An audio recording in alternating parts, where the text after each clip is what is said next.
Akkam jirtu fayyaa keessanii nagaa keessanii daawwattoota koof kabajamtoota TikTok kanarra jirtan hundi keessan nagaa keessanii fayyaadhaan nagaa kooti gooftaa kootiif haa galatu jira kunoo har'a gaheera gaafii tokkotu gaafii tokko jira maaltu gaafa sittuume yoo namaan jettan gaafa namni kolfee taphatu yoo namni kolfee taphates akka maraatutti nama ilaaltu yoo namni kolfee yoo namni boo'es akka nama maraatutti nama ilaaltu.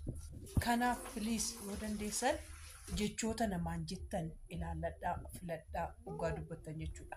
Keessattuu haadha Oromoo an argaa jirtan ana qofadha miidiyaa kanarratti. Meenaa fidaa warroota haadha akkasii gadi baatee ijoollee keessan mul'isaa, ijoollee keessan agarsiisaa, ijoollee keessan faanas jechuudha. Yeroo tokko sirriidhuma waan garaan kun ammaa ta'e sinumattan dhufee boo'aa. Yeroo tokko immoo kolfeetuman taphadha. Maaliif mucaa kootiif jiraachuu waan hin qabuuf kolfee taphadhaa. Kolfees ani naasa'u kanaaf jechoota namaan jettan filadhaatu jedha. Jechoota kana dubbattanis odoo beektanii jechuudha. Odoo beektanii eebbuunis an keessanii an koo qofa miti mucaan kun jechuudha. Isinillee itti dabalamtanii gargaartanii bakka guddaadhaan gahuu an qabdantu jirtu. Fakkeenyaaf warri fooroorii gurguddaan jala jirtan an akka Mubaarak Musammaan jala jirtu, an akka Maskii Mangeena jala jirtu, an akka Doktor Naafyaadina jala jirtu, an akka Masarat Dhaabana jala jirtu.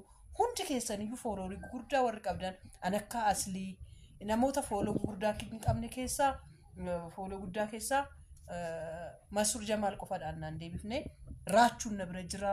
Hedduun keessan fooloo koo deebiftaniittu seenaa eebbuu namoonni gurguddaa jedhamtan namoonni ija qabdu jedham namoonni ija Oromooti jedhan Oromoon ija sanirra godhatan hundumtu seenaa eebbuu ni beektu.